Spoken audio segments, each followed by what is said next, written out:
Assalamualaikum warahmatullahi wabarakatuh. Bismillahirrahmanirrahim. Alhamdulillahi rabbil alamin. Wabihi nasta'in ala umuri dunya waddin. Wassalatu wassalamu ala asrafil anbiya'i wal mursalin. Sayyidina wa habibina wa safiina wa maulana Muhammadin wa ala alihi wa sahbihi ajma'in. Amma ba'du, qala Allah Ta'ala fi kitabihil karim wa huwa asdaqul qailin. Rabbi israh li sadri wa yassir li amri wahlul 'uqdatam min lisani yafqahu qawli. Rabbi yassir wa la tu'assir, Rabbi tammim bi khair, subhanaka la ilma lana illa ma 'allamtana innaka antal alimul hakim, wa la haula wa la quwwata illa billahil aliyil azim. Para jamaah Bapak Ibu hadirin wal hadirat rahimakumullah. Alhamdulillah, summa alhamdulillah, dengan izin dan ridho Allah Subhanahu wa taala kembali siang ini kita dapat bertemu dan berjumpa serta bersilaturahim di dalam satu majelis yang insya Allah majelis ini penuh dengan rahmat dan barakah Allah Subhanahu wa taala. Dan insya Allah pada kesempatan ini kita kembali melaksanakan kajian hadis kita yang kita ambil dari kitab Mukhtarul Ahadits An-Nabawiyah. Dan alhamdulillah sebelumnya kami ucapkan terima kasih kepada para jamaah berkat doa dari para jamaah Bapak Ibu sekalian. Kemarin sore baru kembali ke tanah air setelah melaksanakan ibadah umrah, ya, ibadah di kota suci Mekah dan ziarah ke Madinah. Doakan mudah-mudahan ibadah kami diterima oleh Allah Subhanahu wa taala menjadi umrah yang umratun mabrurah. Dan kami doakan mudah-mudahan Bapak Ibu yang belum berangkat ke sana Allah izinkan berangkat ke sana biar bisa melaksanakan nikmatnya ketika berada di depan Baitullah dan nikmatnya ketika berhadapan di makam Rasulullah. Insya Allah. Ada yang belum umrah di sini? Ada? Saya doain biar cepat berangkat. Kalau dibayarin mau nggak? Dibayarin mau? Dicatat aja nama-namanya. Ya, nggak, maksudnya nama saya juga catat juga di situ. Iya, masya Allah. Nggak ada kenikmatan. Itu nikmat yang luar biasa. Maaf, maaf, ribu maaf nih. Tapi jangan ngomong sama siapa-siapa ya. Orang yang bisa berangkat ke sana itu Pak, demi Allah, bukan karena dia orang yang banyak uangnya, bukan. Bukan karena dia orang kaya, bukan karena dia orang yang rajin ibadah, bukan karena orang yang alim, enggak. Karena memang murni itu adalah Allah panggil kita ke sana. Terlalu banyak orang kaya, duitnya banyak, hartanya berlimpah ruah, nggak berangkat ke sana. Ada nggak yang begitu? Iya. Masya Allah, duitnya banyak, badannya sehat. Kemana aja sampai dia? Kemana aja sampai? Masya Allah, liburan, sekolah, anak-anak dibawa ke Australia. Masya Allah. Bukan karena itu. Ada orang yang duitnya banyak tapi belum diizinin ke sana. Oh, mungkin karena dia orang yang rajin ibadah. Jadi diberangkatkan ke sana. Enggak juga. Ada orang yang rajin ibadahnya. Tiap malam tahajud. Bagus nggak? Iya, pagi duha. Masya Allah, tiap hari baca Quran. Bukan hanya baca Quran, apal Quran. 34 juz. Ada orang tiap malam tahajud, tiap malam pagi duha, baca Quran gak pernah tinggal, puasa Senin Kamis. Tiap malam kalau dia doa dalam tahajudnya nangis, ya Allah, izinkan saya ya Allah agar bisa berangkat umrah, berangkat haji ya Allah. Kami pengen ibadah di depan Ka'bah. Nangis tiap malam. Allah belum izinin. Padahal tiap malam tahajud. Ada orang yang boro-boro tahajud. Sembayang juga merasa pelentang-pelentong. Berangkat. Ada nggak? Iya. Ada yang bukan karena itu. Nah tugas kita minta sama Allah. Bermohon kepada Allah. Allah yang bukakan itu semua. Insya Allah. Ya, Masya Allah. Ini udah duit nggak punya. Doa nggak pernah. Ya, jangan kita. Masya Allah. Nah, mari sama-sama kita lanjuti kajian kita. Hadis kita pada kesempatan ini. Yang kita ambil dari kitab Mukhtarul Ahadis An-Nabawiyah. Bismillahirrahmanirrahim. Qala Rasulullah sallallahu alaihi wasallam. Inna likulli nabiyyin da'watan. Qad da'a biha fi ummatihi fastajiba lahu. Wa inni ikhtaba'tu da'wati safa'atan li ummati yaumal qiyamah. Arwahu Syekhani an Anas bin Malik radhiyallahu anhu. Masyaallah. Hadis ini diriwayatkan oleh Syekhani. Syekhani ini maksudnya dua syekh, dua imam di dalam ilmu hadis. Kalau dalam ilmu hadis dikatakan Syekhani berarti ada dua. Ya, yang dimaksud di sini adalah Imam Bukhari dan Imam Muslim. Nah, diriwayatkan hadis ini oleh Imam Bukhari dan Imam Muslim. An Anas bin Malik radhiyallahu an. Hadis ini didapatkan dari sahabat Nabi Shallallahu Alaihi Wasallam yang bernama Anas bin Malik. Oh, kita sudah tahu dan kita sudah maklum siapa Anas bin Malik ini. Sudah sering kita sampaikan itu bahwa satu di antara sahabat Nabi yang cukup dekat hubungannya kepada Nabi justru adalah Anas bin Malik. Anas bin Malik ini lama bersama Nabi Muhammad. Dia selalu hidup bersama Nabi Muhammad karena memang dia merupakan pelayannya Nabi Muhammad. Selalu berkhidmat kepada Nabi Muhammad dari umur 10 tahun. Anas bin Malik dibawa oleh ibunya Ummu Sulaim, dibawa kepada Rasulullah dari sejak umur 10 tahun untuk berkhidmat melayani Nabi Muhammad. Dan ketika Nabi Muhammad meninggal dunia di usia 63 tahun, pada saat itu Anas bin Malik umurnya kurang lebih 21 tahun. Dibawa ke rumah Nabi, berkhidmat kepada Nabi umur berapa tadi? 10 tahun. Ketika Nabi meninggal, Anas bin Malik umurnya 21 tahun. Berarti kira-kira berapa lama? 11 tahun bersama Nabi Muhammad. Jadi cukup lama Anas bin Malik ini dengan Nabi Muhammad SAW 11 tahun. Makanya wajar kalau satu di antara sahabat yang mendapatkan hadis yang banyak di antaranya adalah Anas bin Malik. Dapat langsung dari hadis dari Nabi Muhammad SAW. Di antaranya adalah Anas bin Malik. Banyak di sini hadis itu adalah di atas 1000 hadis. Nah, Anas bin Malik satu riwayat mengatakan bahwa beliau ini mendapatkan hadis dari Nabi 2200 hadis. Ya, jadi cukup banyak hadis.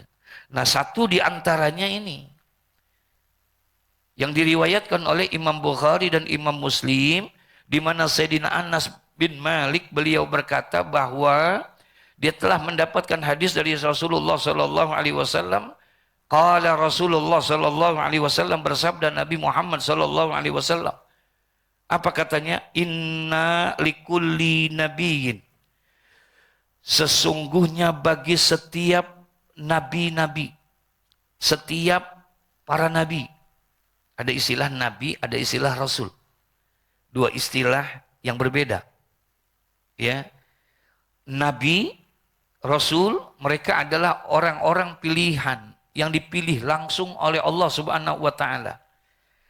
Mereka semua mendapatkan wahyu, tapi fungsinya berbeda. Nabi belum tentu rasul, tapi kalau rasul sudah pasti apa? Nabi. Setiap nabi sebagai tanda kenabiannya Allah berikan apa? Wahyu. Begitu juga rasul.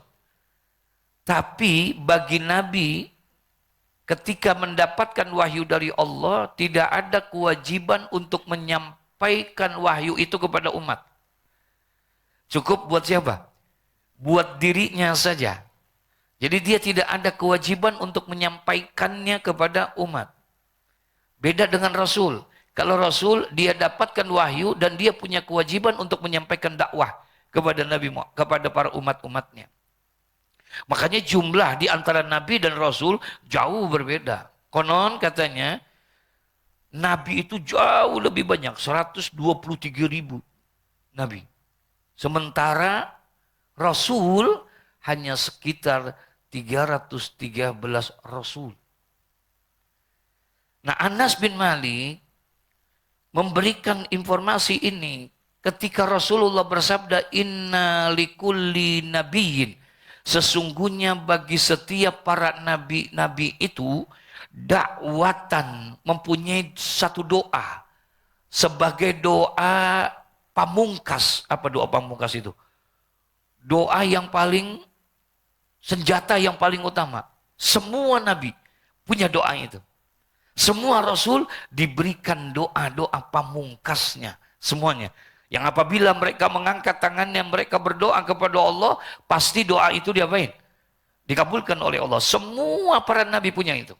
Sebagai senjata yang paling utama. Inna likulli nabiyyin da'watan. Bagi semua nabi, kata Rasulullah, punya doa. Mustajab. Doa sebagai pamungkasnya. Masya Allah. Tapi kata Nabi, qad da'a biha fi ummatihi. Sungguh kata Nabi, telah dipergunakan doa-doa itu oleh para nabi-nabi fi ummatihi, untuk umatnya. Semua para nabi sudah menggunakan apa? Doa-doa itu. Semuanya. Para nabi, para rasul sudah gunakan itu, kemudian fastajibalahu, lalu dikabulkan semua, diijabah semua doanya. Udah digunain semua para nabi-nabi. Ya, semua para nabi-nabi, doa-doa pamungkasnya, senjata pamungkasnya, itu semua sudah digunakan ketika dia masih hidup di mana? Nah, di dunia semuanya sudah digunakan, kata Nabi Muhammad. Semuanya. Nabi Allah Nuh udah minta doa ketika dakwahnya tidak mendapatkan respon yang baik, tekanan, intimidasi dari umat-umatnya begitu gencar. Udah capek dakwah tapi tidak banyak yang ikut. 90 tahun dakwah, yang ikut cuma 11 orang. Lah kan bikin pengajian 3 tahun, yang ngaji 3 orang. Kira-kira bagaimana itu? Akhirnya udah nggak ada. Malah dihina, dicaci maki, di ini itu dan lain sebagainya. Sehingga akhirnya dia angkat tangannya, ya Allah udah cukup dah. Kayak udah capek juga nih. Nah, akhirnya turun, Allah kabulin. Datang tuh air bah. Nabi Ibrahim sudah, Nabi Musa sudah. Semua para nabi, kata Nabi Muhammad, qad da'a biha fi ummatihi. Sungguh mereka semua sudah menggunakan doa itu. Fastajibalahu, dan Allah telah mengabulkan permintaan doa mereka dengan doa yang pamungkas tadi. Wa inni, sementara aku, kata Nabi Muhammad. Kata siapa? Wa inni, kata Nabi Muhammad, sesungguhnya aku, kata Nabi Muhammad, ikhtaba'tu da'wati, aku simpan doaku itu. Doa sebagai doa pamungkasku. Aku simpan itu doa. Aku tidak gunakan saat ini. Kenapa? Safa'atan li ummati. Aku akan jadikan syafaat, pertolongan untuk umatku yaumal qiyamah, pada hari kiamat nanti. Masya Allah. Allahumma sholli ala Sayyidina Muhammad. Itu ternyata yang dilakukan oleh Nabi. Nabi punya senjata pamungkasnya. Yang apabila Nabi angkat doanya, tangannya berdoa, insya Allah diapain? Dikabulkan oleh Allah. Tapi Allah, kata Nabi Muhammad, enggak. Biarin kalau nabi-nabi yang lain. Biarkan kalau rasul-rasul yang lain. Tapi aku ikhtaba'tu da'wati. Aku simpan doa itu. Tidak. Aku akan gunakan ini doa. Syafaatan. Untuk syafaat li ummati, bagi umatku nanti. Yaumal qiyamah. Itu yang paling berat nanti di yaumal qiyamah. Itulah yang aku simpan. Nanti di situ baru aku gunakan. Ya, supaya umat-umatku ini selamat dari api neraka insya ya Allah. Kenapa Nabi lakukan ini? Karena Nabi terlalu apa? Sayang kepada umatnya. Kepada kita apa? Enggak apa-apa di dunia. Engkau caci maki aku, engkau hina aku, bahkan engkau bunuh sekalipun. Aku terima itu. Aku tidak akan gunakan ini doa. Aku akan gunakan doa ini nanti buat hari kiamat. Aku tidak mau nanti. Kalau umatku itu ada yang terjerumus ke dalam neraka. Ya Allah. Udah masuk dari dunia Pak. Dari dunia sampai akhirat. Rasulullah begitu cinta sama kita. Rasulullah begitu sayang kepada kita. Ya Rabb, kemarin waktu lagi ziarah ke makam Rasulullah, maaf. Kita tuh kalau di sana tuh ada satu tempat yang mungkin Bapak Ibu sekalian tahu, ada namanya Raudhah. Pernah dengar itu? Raudhah. Ma baina baiti wal mimbari raudhatun min riyadil jannah. Kata Nabi ma baina baiti wal mimbari, apa yang ada di antara rumahku dan mimbarku, Raudhah, itulah yang disebut dengan Raudhah. Orang berebut Pak. Dulu kalau mau datang ke Raudhah bebas. Kapan saja bisa. Apa saja, mau pagi, sore, siang, malam bisa kita datang. Sehari bisa 2-3 kali kita. Tapi setelah pasca Covid ini enggak, agak sulit. Kemarin mesti pakai tasreh dulu, ada yang mesti pakai aplikasi dulu. Jadi kita enggak ada kesempatan banyak dapat ke situ. Itu dapat ke situ aja doh. Itu yang antri banyak, bener. Yang pengen datang ke mana? Ke Raudhah itu antri semuanya. Maaf ucap, ya Allah saya menangis di situ, ya Allah iya ini mau ketemu Rasulullah aja ngantrinya kayak begitu tuh. Ini di dunia. Ini besok di sana kira-kira dikumpulin tuh umatnya Nabi Muhammad sampai dengan akhir zaman, kira-kira kita masuk antrian nomor berapa itu? Kita masuk antrian nomor berapa itu? Kita sambil datang, ya Allah, Masya Allah, iya ya mau ketemu. Nah ini Rasulullah Shallallahu Alaihi Wasallam sangat wajar lah kalau kita mencintai Nabi Muhammad, karena Nabi juga begitu apa? Cinta kepada umatnya. Belum ada pemimpin di dunia sebagaimana Rasulullah Shallallahu Alaihi Wasallam. Bukan hanya di dunia, di akhirat pun beliau mencintai kita. Ada ayat gini Pak, wala saufa yu'tika rabbuka fatarda. Ada enggak? Wala saufa yu'tika rabbuka fatarda. Itu satu pertanyaan Allah kepada Nabi Muhammad sebagai bentuk kasih sayangnya. Allah bilang kepada Nabi Muhammad, wala saufa yu'tika rabbuka fatarda. Apa yang membuat engkau senang Muhammad? Ngomong kepada aku Muhammad. Aku akan berikan apa yang kamu mau. Kamu mau apa? Ngomong. Karena memang kehidupan Nabi Muhammad begitu amat sederhana. Masjid ini lebih indah Pak daripada rumahnya Rasulullah. Masjid ini gedung, apalagi gedung ini, jangan lagi gedung. Masjid ini lebih mendah, lebih mewah, lebih megah daripada rumahnya baginda Nabi Muhammad. Kecil rumah Nabi Muhammad. Dulu rumahnya, sekarang adalah makamnya, kuburnya di situ. Ya.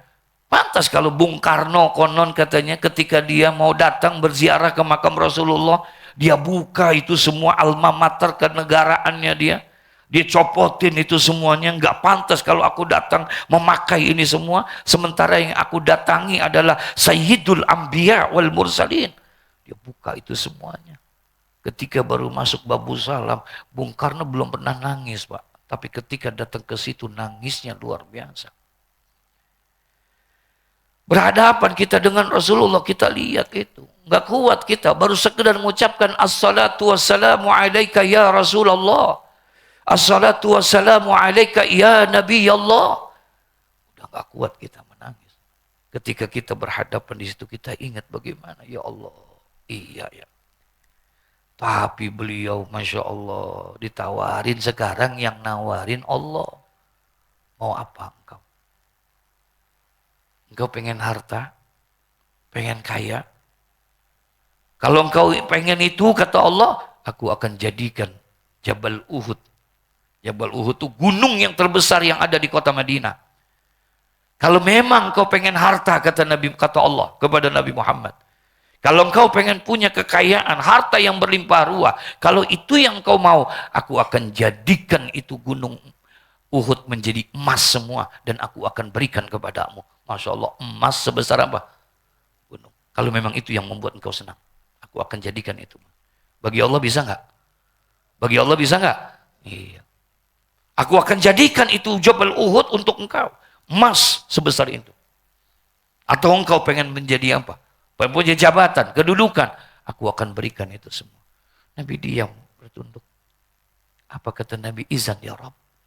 La arda wa wahidum min ummati finnar. Ya Allah, bukan itu yang membuat hati saya senang. Bukan itu yang membuat saya gembira.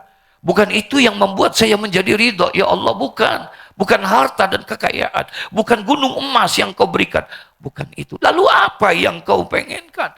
Apa yang membuat hati engkau senang? Izan ya Rabb la arda wa wahidum min ummati finnar. Hati aku akan menjadi senang. Kalau nanti pada hari kiamat tidak ada satupun umatku yang masuk ke dalam neraka. Subhanallah. Yang dipikirin siapa? Yang dipikirin siapa? Umatnya. Kita. Ada pimpinan kita nawarin nih Pak. Sama kita. Ente mau apa? Mau tunjangan rumah 50 juta. Sebulan. 3 juta. Yang ngomong bos kita, pimpinan kita. Kira-kira terima apa kagak itu? Hah? Halo? Ya Allah, joget-joget gitu. Terima begitu. Astagfirullahaladzim. Ditawarin sama Allah, tapi Nabi enggak. Yang dia ingat bukan apa? Umatnya. Bukan itu ya Allah yang membuat hati saya senang. Bukan. Makanya nanti ketika pada saat Rasulullah dimasukkan, pintu surga tidak akan terbuka kecuali Nabi Muhammad masuk di dalamnya. Belum dibuka itu pintu surga. Sebelum baginda Nabi Muhammad, ketika Nabi Muhammad nanti masuk, kemudian Nabi Muhammad berada di kubah sebelah kiri. Ada kubah nanti, ada kubah kanan, ada kubah kiri. Mimbar, ada mimbar. Gitu, Nabi ambil yang sebelah kiri. Kata Rasulullah, aku ambil sebelah kiri, mimbar itu. Bukan yang sebelah kanan. Sebelah kanan dekat surga. Itu Nabi Allah Ibrahim alaihissalam.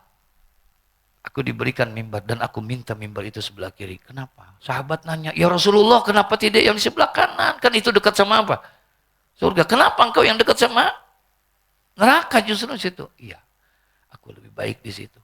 Karena aku ingin melihat apakah ada umatku di situ. Ya Allah, kita lagi yang diapain? Dipikir.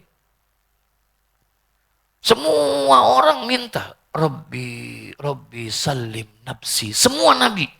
Rabbi salim nafsi, Rabbi salim nafsi. Ya Allah, selamatkan diriku, selamatkan diriku. Semua nabi, semua rasul, illa rasulillah, kecuali nabi kita Muhammad SAW. Ketika mereka semua bilang selamatkan apa? Diriku, selamatkan diriku. Tidak dengan Nabi Muhammad. Nabi Muhammad hanya berdoa, Rabbi salim ummati, ummati, ummati. Lagi-lagi umat. Begitu cintanya di dunia. Sampai satu hari Sayyidina Umar Ibnul Khattab pernah datang karena udah beberapa hari nggak ketemu dengan Nabi Muhammad. Rindu, ada apa ini Nabi Muhammad? Kok udah dia nggak ketemu dengan Rasulullah? Akhirnya dia beranikan diri datang ke rumahnya. Assalamualaikum. Kemudian datang Fatimah. Ketika itu minta izin sama Fatimah, bolehkah aku melihat ayahmu? Aku mau ketemu dengan Rasulullah karena sudah beberapa hari ini aku tidak melihatnya. Akhirnya diizinkan oleh Sayyidina Fatimah. Kemudian dia buka itu tirai kamarnya Nabi Muhammad. Ketika Umar Ibn Al-Khattab buka itu tirainya, nangis dia. Karena dia lihat Nabi Muhammad sedang tiduran di atas lantai itu, di atas tanah. Dengan wajah yang pucat wajahnya, dengan badan yang kurus. Itu kalau bahasa Sayyidina Umar, perutnya sangat tipis, diikat dengan tali.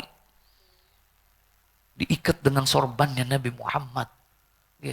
Sampai ditanya sama Sayyidina Umar, "Amarida ya Rasulullah, apakah engkau sakit ya Rasulullah? Apakah engkau sakit ya Rasulullah?" Faqala la. Tidak, aku tidak sakit ya Umar. Kenapa mukamu, wajahmu gitu pucat? Perutmu begitu tipis? Ya, aku tidak sakit ya Umar. Tapi memang beberapa hari ini aku tidak ada masukan makanan ke badanku. Tidak ada makanan yang masuk ke dalam tubuhku, tidak ada minuman. Aku sedang merasakan lapar yang sangat lapar. Kenapa ya Rasulullah? Kenapa engkau lakukan itu ya Umar? Aku hanya minta kepada Allah dalam laparku ini. Ya Allah, jadikanlah laparku ini.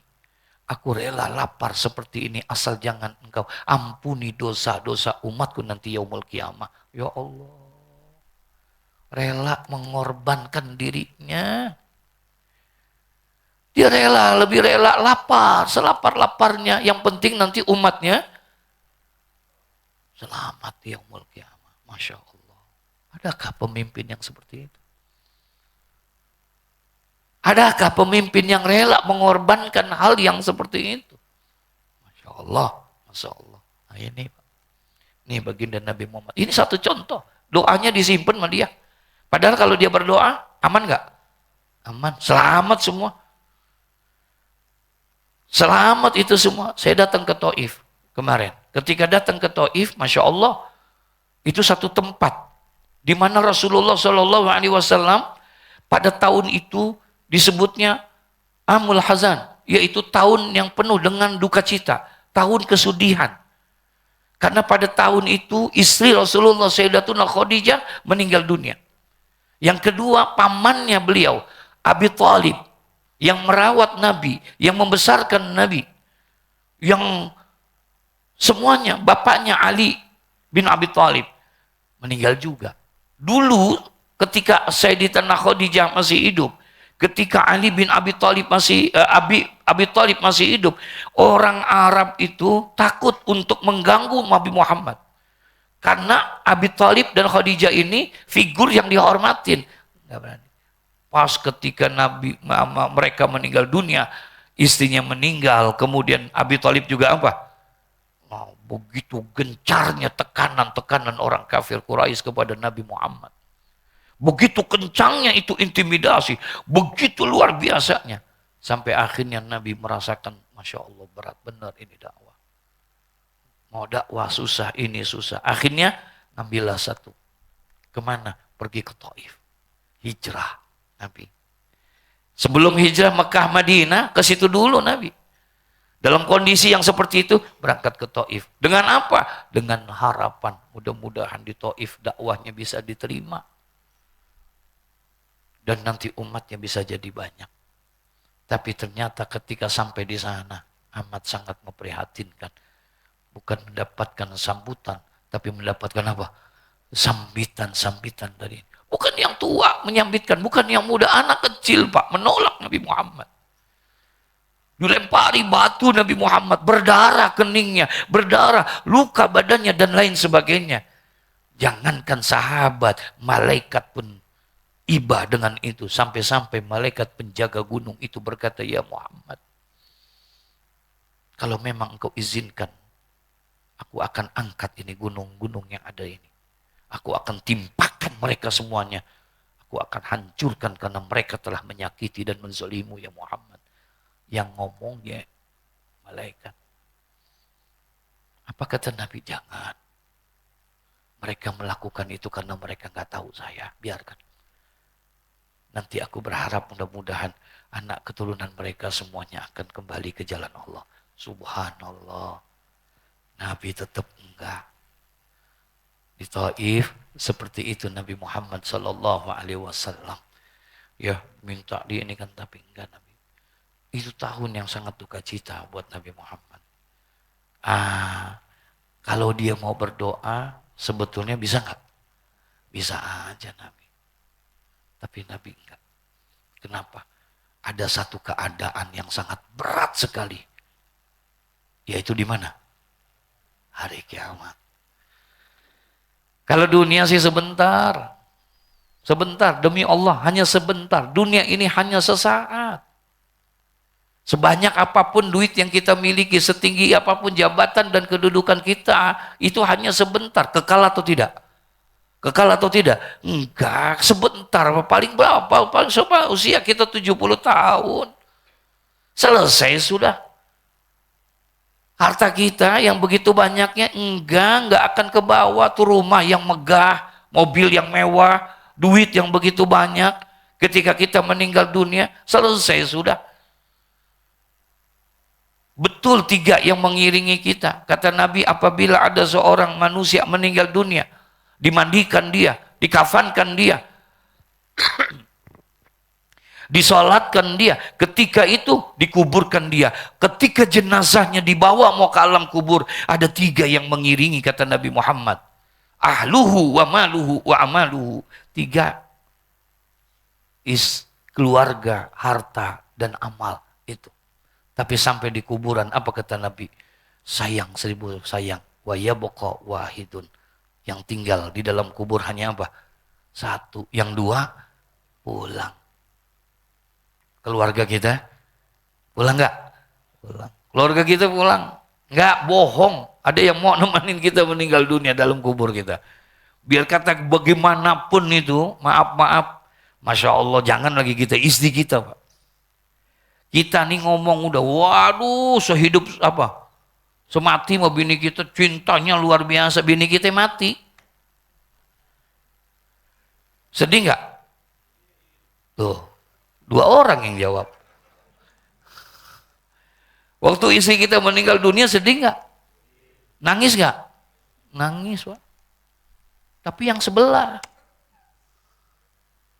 lagi ngelirik, siapa ya gantinya nih, udah begitu aja dia.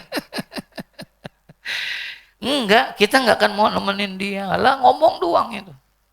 Di Kebayoran tempat saya tuh, Pak, tinggal kan main. Ada orang bininya meninggal.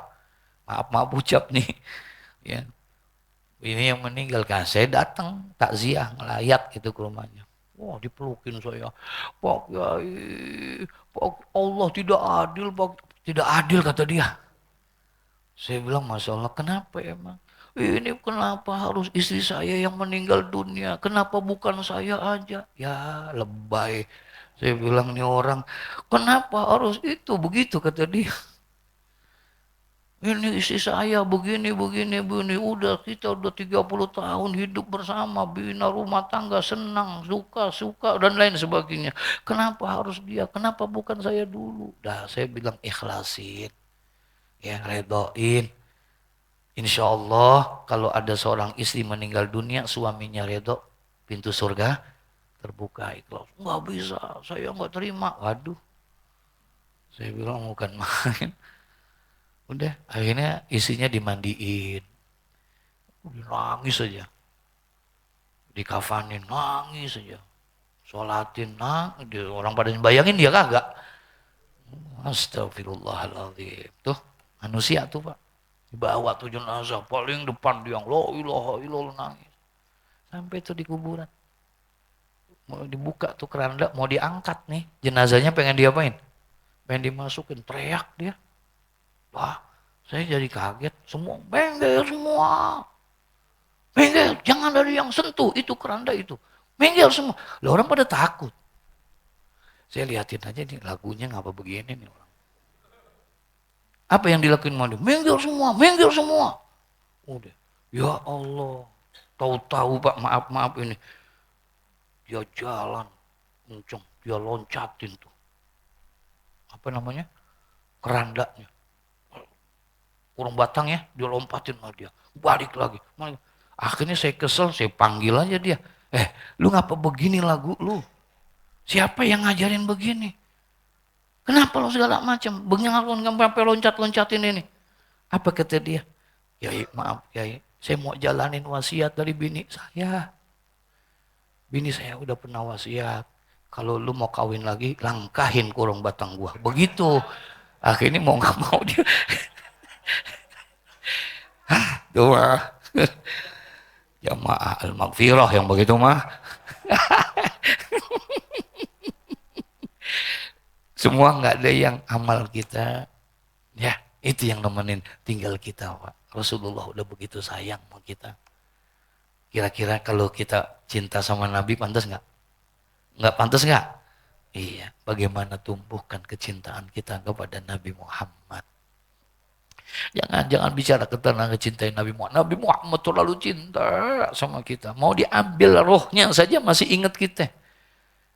Ketika datang malaikat Israel ke rumah, kemudian Siti Fatimah kaget. Masya Allah, belum pernah ngelihat malaikat Israel. Ketika itu pada saat datang bilang sama Rasulullah, ya Abah, kalau bahasa kita, itu di depan ada tamu. Wajahnya begitu menyeramkan, menakutkan itu. Siapa dia? Kata Nabi Muhammad, diam, senyum kata Nabi Muhammad. Ya jangan takut, dia adalah hadimul lazat wa qati'us syahwat. Dia malaikat Israel. Israel? Iya. Tanya sama Nabi, ada apa ya Israel? Apakah memang sudah sampai waktunya? Iya ya Rasulullah. Aku diizinkan oleh Allah untuk turun ke bawah untuk mengambil ruhmu. Tapi aku harus tanya dulu. Tanya kepada kekasihku kata Allah. Muhammad. Minta izin dulu boleh dicabut apa enggak? Ya Allah. Allah tuh nyuruh tuh. Ya, jangan main apa? Main cabut. Minta izin dulu. Wah, tuh kalau kita digituin kita kira-kira gimana tuh, Pak? Iya, pada saat lagi datang nih tuh malaikat Israel begitu minta izin. Ini udah waktunya, saya boleh cabut nggak? Ntar dulu. Ntar dulu. Tapi Nabi Muhammad, oh begitu iya, udah sampai waktunya iya. Boleh nggak? Kalau memang sudah waktunya, aku pengen ketemu dulu kepada Jibril. Baik, Jibril datang. Ketika Jibril datang, tanya lagi sama Nabi, ya Jibril, apakah memang sudah waktunya saya datang? Betul ya Rasulullah, telah ditugaskan kami untuk mencabut rohmu, untuk kembali kepadamu. Kalau memang itu, apa kata Nabi Muhammad? Apakah kira-kira perhatian Rasul Allah kepada aku? Ya, akhbirni ya Jibril, mali indallahi minal karamah. Apa yang Allah akan berikan kepadaku? Kemuliaan, penghormatan apa yang Allah akan berikan buatku ketika aku mau meninggal dunia ini? Jangan takut ya Rasulullah. Inna abwabas sama qad futihat wal malaikatu sofu sufufan yantaziruna liruhika. Gak usah khawatir. Allah sudah bilang. Inna abwabas sama qad futihat, semua pintu-pintu langit semuanya sudah pada terbuka. Wal malaikatu sofu sufufan yang taziruna liruhika, dan semua para malaikat sudah berbaris di langit-langit itu untuk menyambut kedatangan rohmu yang suci. Masya Allah, orangnya masih ada di mana? Bumi, pintu langit udah pada, tuh semuanya udah pada apa? Berbaris pengen nyambut. Berarti terhormat nggak? Iya. Senang Nabi, alhamdulillah, terima kasih betapa besarnya itu yang namanya penghormatan Allah kepada aku. Ada satu lagi Jibril, bagaimana dengan umatku? Ya Allah, yang ditanyain siapa? Kalau aku sudah mendapatkan penghormatan yang seperti itu ya Jibril, bagaimana dengan umatku? Apakah umatku juga mendapatkan penghormatan yang seperti itu? La takhaf ya Rasulullah, jangan kamu takut wahai Rasulullah. Jangan kau khawatir terhadap umatmu. Allah sudah bersumpah. Sampaikan kepada kekasihku. Ya. Sampaikan kepada umatnya, kepada Rasulullah, bahwa umatnya pun sudah mendapatkan penghormatan. Yang namanya surga. Tidak akan bisa masuk sebelum masuk terlebih dahulu umatnya. Siapa? Nabi Muhammad. Insya Allah. Kita memang umat yang terakhir. Tapi insya Allah masuk surga duluan kalau masuk. Tapi kalau melihat tampangnya sih semuanya insya Allah ini mah ahli ibadah semua. Iya kelihatan soalnya mukanya. Iya kalau nggak kelihatan dedemit namanya. Ya Masya Allah. Dah satu itu saja saya hanya mau menyampaikan betapa Nabi itu cinta sama kita. Sampai-sampai senjata pamungkasnya tidak dia mau gunakan di dunia. Padahal dalam perjuangannya berat nggak? Tantangannya banyak nggak? Semuanya begitu, tapi dia tahan sendiri. Kenapa? Senjatanya dia nggak mau gunain. Dia mau gunain nanti di masa yang akan datang. Yaumul Qiyamah. Mudah-mudahan kita mendapatkan syafaat nanti dari Nabi kita Muhammad sallallahu alaihi wasallam. Al-Fatihah. A'udzubillahi minasyaitonirrajim. Bismillahirrahmanirrahim. Alhamdulillahi Rabbil Alamin. Ar-Rahmanir Rahim. Maliki Yaumiddin. Iyyaka na'budu wa iyyaka nasta'in. Ihdinas siratal mustaqim. Siratal ladzina an'amta 'alaihim ghairil maghdubi 'alaihim waladdallin. Amin. Astaghfirullahaladzim. Bismillahirrahmanirrahim. Alhamdulillahi Rabbil Alamin. Allahumma salli wa sallim ala Sayyidina Muhammad wa ala ali Sayyidina Muhammad. Allahumma ahsin akibatana fil umuri kulliha wa adina min khizi dunya wa adzabil akhirah. Allahumma zidna ilman nafi'a wa rizqan wasi'a wa amalan salihan mutaqabbala. Allahumma ighfir li ummati Sayyidina Muhammad. Allahumma arham ummata Sayyidina Muhammad. Allahumma astur ummata Sayyidina Muhammad. Allahumma azbur ummata Sayyidina Muhammadin sallallahu alaihi wasallam. Allahumma rabbana atina fid dunya hasanah wa fil akhirati hasanah wa qina adzabannar. Wa sallallahu ala Sayyidina Muhammad wa ala alihi wa sahbihi wasallam. Walhamdulillahi rabbil alamin. Summa assalamu alaikum warahmatullahi wabarakatuh.